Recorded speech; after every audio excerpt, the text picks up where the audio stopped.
الشيطان الرجيم. بسم الله الرحمن الرحيم. وإن يريدوا خيانتك فقد خانوا الله من قبل وإن يريدوا خيانتك فقد خانوا الله من قبل فأمكن منهم والله عليم حكيم.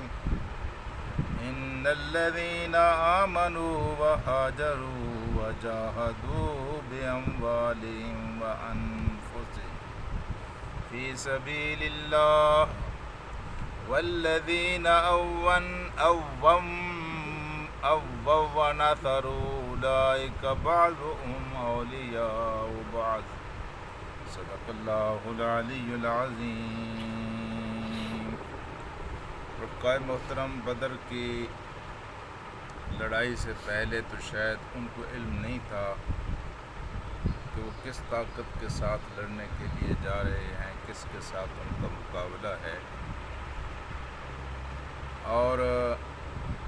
ائمہ کفر جو تھے وہ لوگوں کے اندر شکوک و شبہات پھیلانے کے لیے یہ بات بھی بڑے زور کے ساتھ کہہ رہے تھے کہ حق پر ہم ہیں، حق پر محمد رسول اللہ نہیں ہے،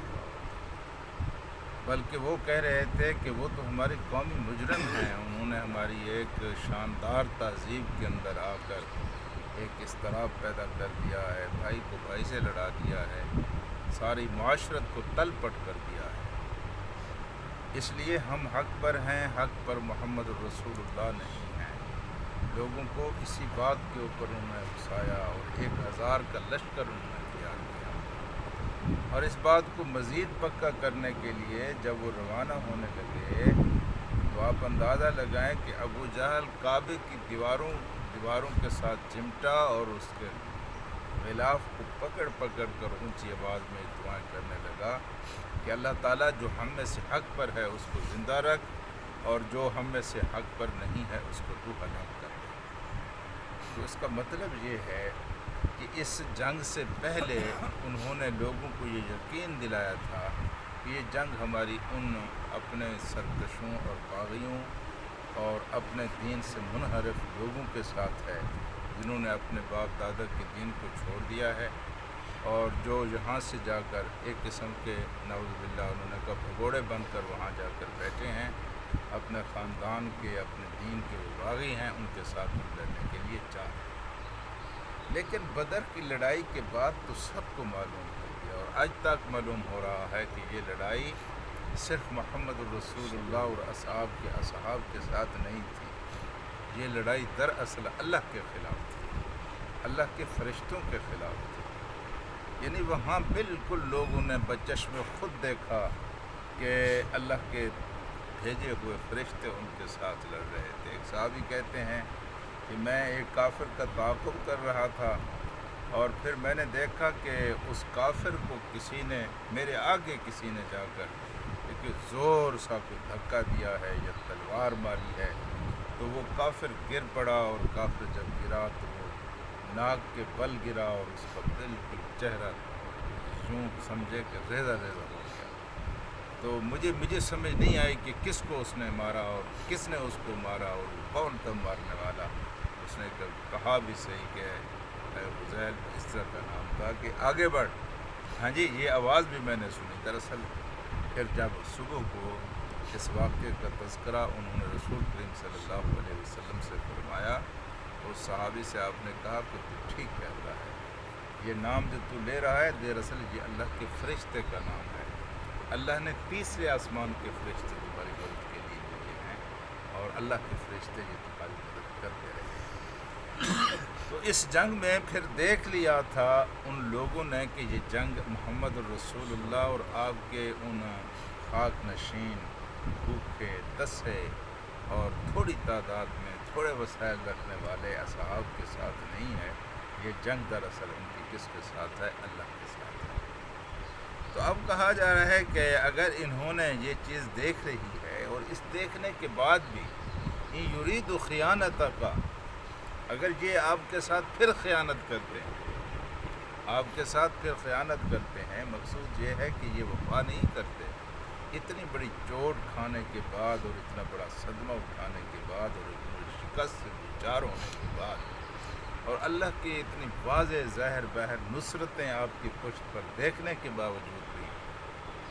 یہ اپنی روش پر قائم رہتے ہیں اور خیانت کا ارتکاب کرتے ہیں،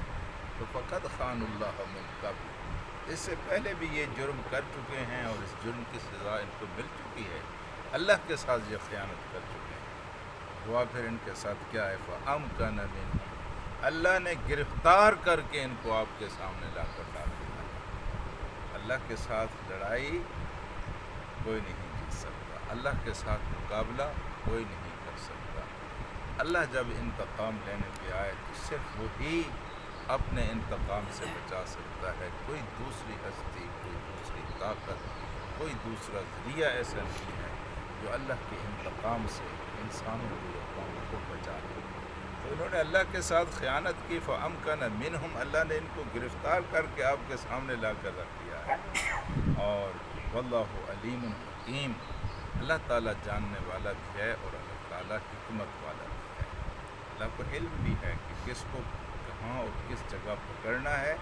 اس کو علم بھی ہے، اور اس کے ساتھ اس کی حکمتیں بھی ہیں کہ کب کس کو پکڑنا ہے اور کس طرح پکڑنا ہے۔ اب اس کے بالکل برعکس وہ دوسرا گروہ ہے جو اہل ایمان کا ہے، جو ایمان لے آئے ہیں، وَحَجَرُوا، اور جنہوں نے ہجرت کی ہے، وَجَاهَدُوا، اور جنہوں نے جہاد کیا ہے اپنے بِأَمْوَالِهِمْ وَأَنفُسِهِمْ فِي سَبِيلِ اللَّهِ، اپنے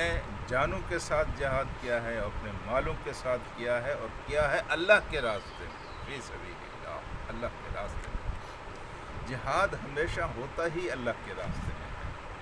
کوئی اگر اپنی قوم کے لیے لڑتا ہے وہ جہاد نہیں ہے،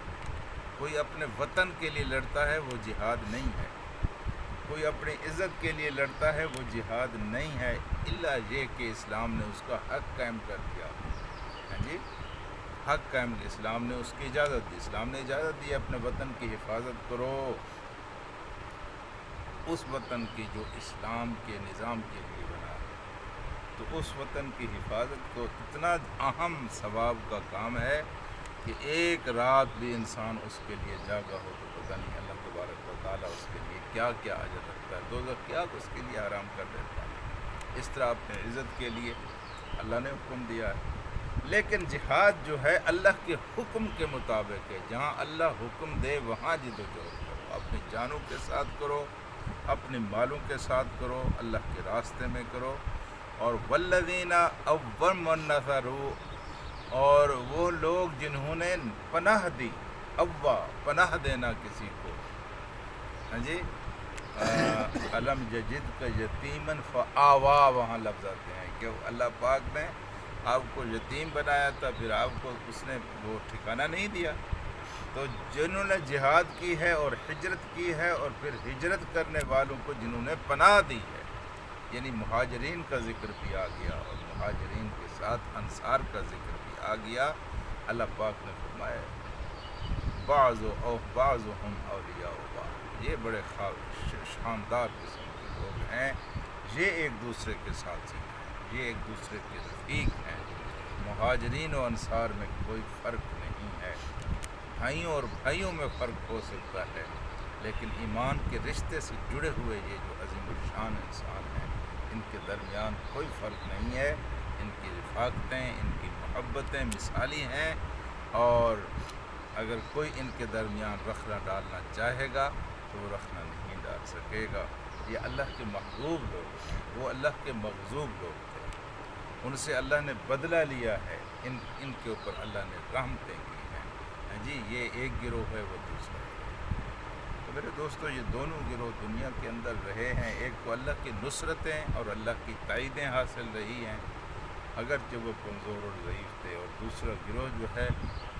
وہ اللہ کی نعمتوں سے محروم رہا ہے، اور اللہ تبارک و تعالیٰ ان سے بدلہ و انتقام لیتا ہے۔ اللہم صلی علی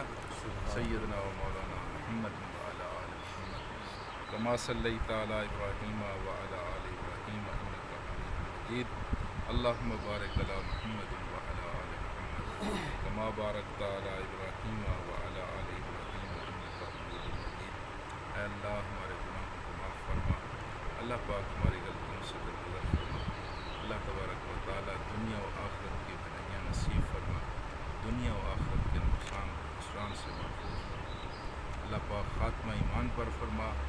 اللہ تبارک و تعالیٰ مرتے وقت کلمہ طیبہ نصیب فرما، اللہ تعالیٰ ہر قسم کی آزمائش میں ثابت قدم فرما،